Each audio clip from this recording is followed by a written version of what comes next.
Spanish themes that we know about, like Carmen or Tchaikovsky's Swan Lake has a Spanish dance. Saint-Saëns' Danse Macabre is also something you might call Spanish. None of those were written by Spanish composers. So Bizet was French, Tchaikovsky of course was Russian, and Saint-Saëns was also French. So it got me thinking, like, what makes Spanish music special? Why do I like Spanish music? And how can you start listening for it and try to hear some of these references as they pop up? So the first thing that I want to talk about is kind of Spanish chord progressions. Spanish chord progressions are like, we are really accustomed to like 1-5-1, like C major, going to G major. In Spanish music, like it's really common to have something like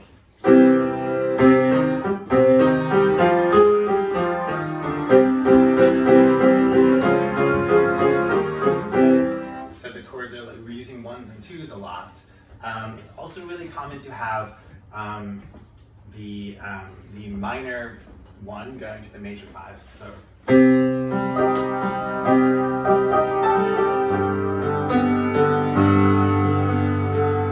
that's really common. As a result of this, this use of these like sliding chords and major minor chords, Spanish music ends up using what's called a harmonic minor a lot. So that's a minor scale that starts off kind of sounding major.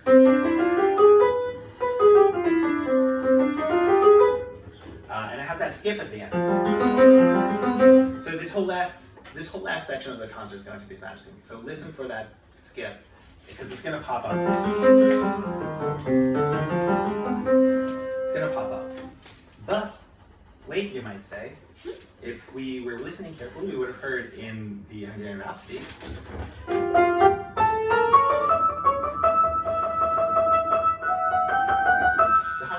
the Hungarian Rhapsody also used the harmonic minor there.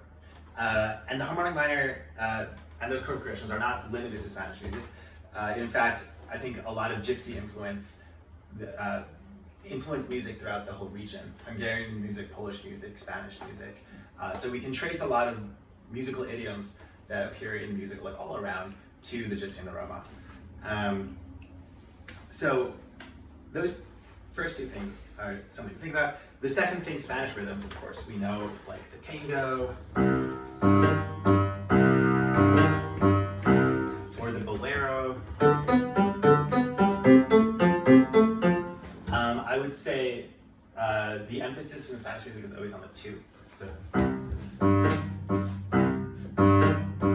So that would be like the second half of the bar.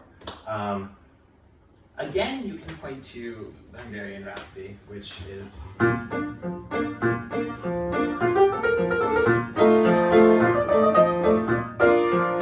it also uses that kind of emphasis on the second half, that kind of dance pattern.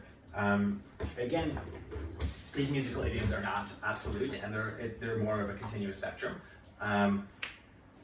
Finally, the last thing I wanted to say was that ornamentals are really important in Spanish music. So, where's a good example? So this is a piece from Carmen, not a Spanish composer, but so an ornamental, like in architecture, how an ornamental is kind of like an embellishment on the corner of a building. An ornamental is an embellishment in the music, like so that thing at the top would be called an ornamental. In Spanish music, ornamentals are usually emphasized. They're usually like there's a bite to them. But ornamentals are obviously used everywhere. I think if I can play it off the top of my head, in the Beethoven there was ornamentals that we would have heard, but they're usually designed to like blend into the music rather than stick out of the music. So that's another thing I noticed. But at the end of the day, you know, you can take these like musical constructions and kind of talk about them theoretically. But the reason that we love a culture of music is not because of the mechanics that are involved, but because of some intrinsic je ne sais pas that is inherent. So, you know, I wanted to point those things out for you to listen to, but not necessarily to fixate on.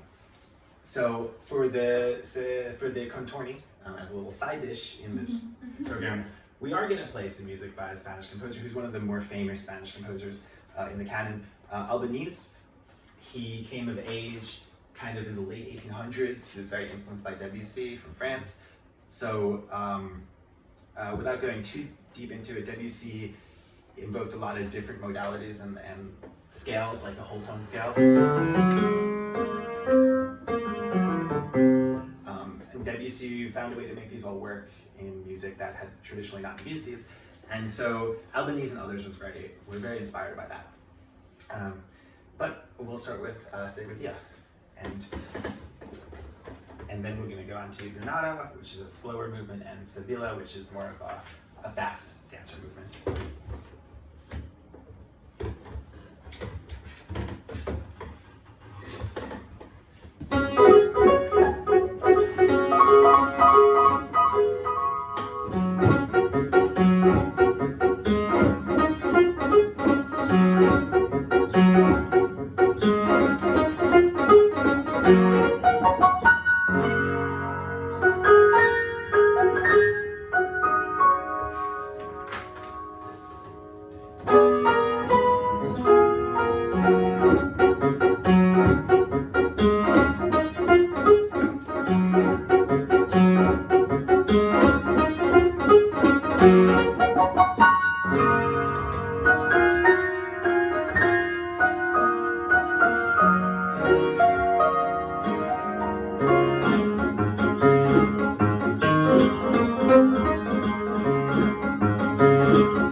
So now I'm going to play a piece that I wrote in 2020, and I haven't had a chance to play this in front of a large group of people yet. I played it out in the gallery, but I wrote this, like, many of these were when I was still living in New York, so I wrote this kind of to evoke you're walking around the streets of New York and you're seeing a different scene every time you pass a new avenue. That's what I'll say anyway. It bumps around a lot of different melodies, and I'm still working on the end. So let's see if this one works.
Thank you so much for coming. They have to go take care of their dog, so it's a valid cause, and thank you so much. Thank you so much for leaving. Thanks. Thank you so much. Nice to meet you. So I've been wanting to play Carmen for a really long time. I really loved Carmen as an opera, as a suite of music, and so I was looking around for a long time to see if there was like a canonical piano version or anything. And there really wasn't, to my surprise. Like, there really wasn't kind of like a Franz Liszt who came forward and transcribed all of Carmen. So I started to put together kind of Carmen pieces where I could find them and transcribe them for piano. And this has been kind of a year and a half, 2 years in the making. Yeah, it's been fun. It's been a lot of fun. So, yeah, wait, what do I have in my notes?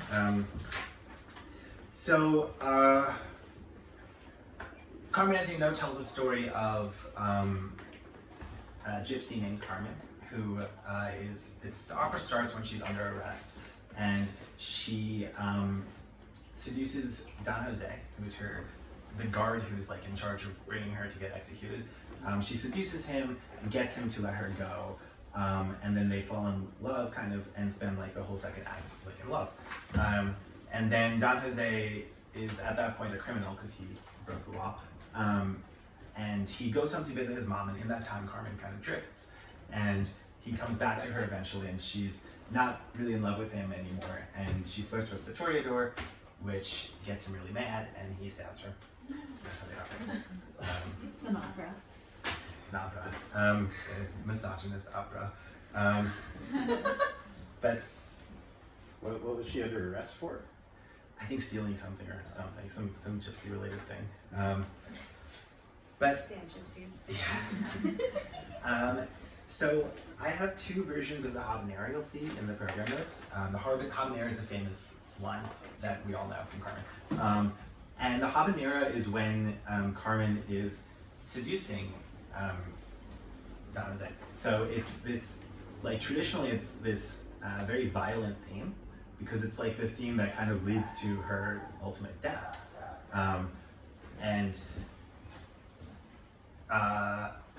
So the first habanero that I'm going to play for you is kind of more of a standard habanero. It's like a lot more violent, it's a lot more typical. But then the second one is by this Italian composer named Busoni.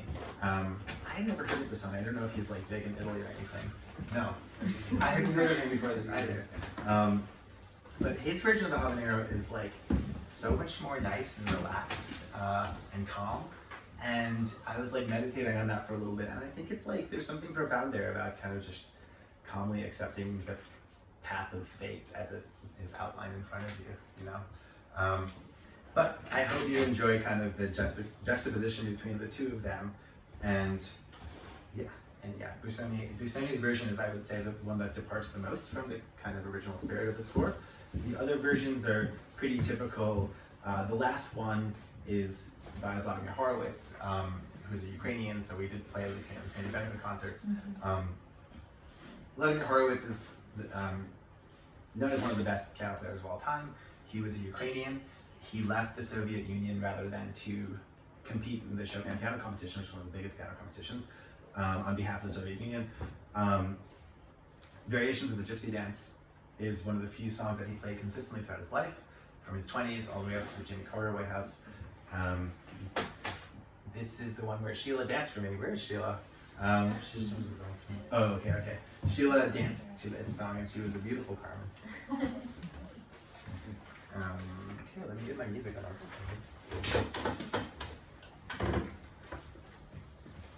Do you use water or anything?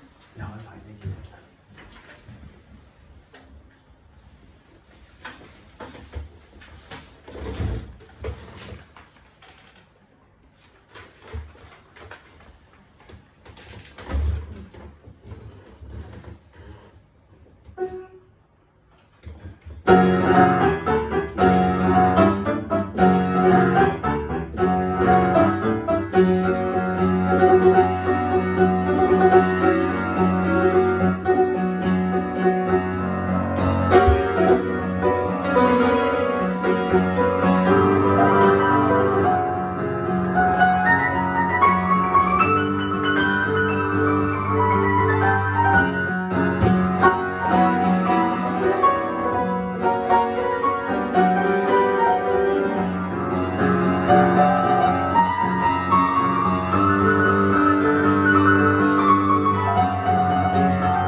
This next song is actually when Carmen enters for the first time. It's the Sarasate, violin and piano. I adapted it from that.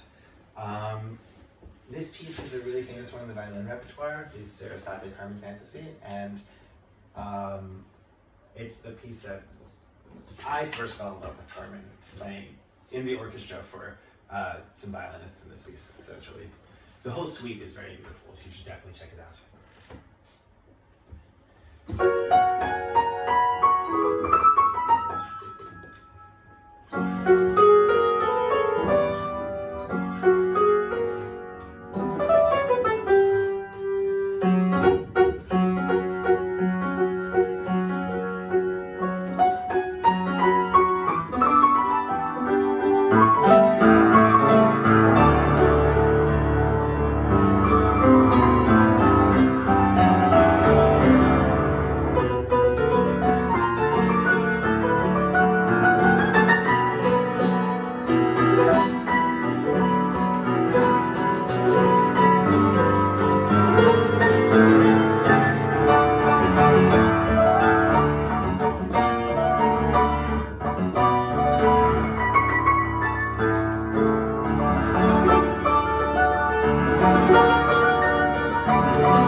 everyone. Thanks for coming. Thanks for making my last week here in LA really special. And We're missing Wait, a no, last plate. week. We're missing a plate. oh, the Dessert. dolce. The dolce. Il dolce. Yeah. Can you go over there so I can get a quick picture of you with everyone? Sure. Aw. Dude, are your fingers killing you?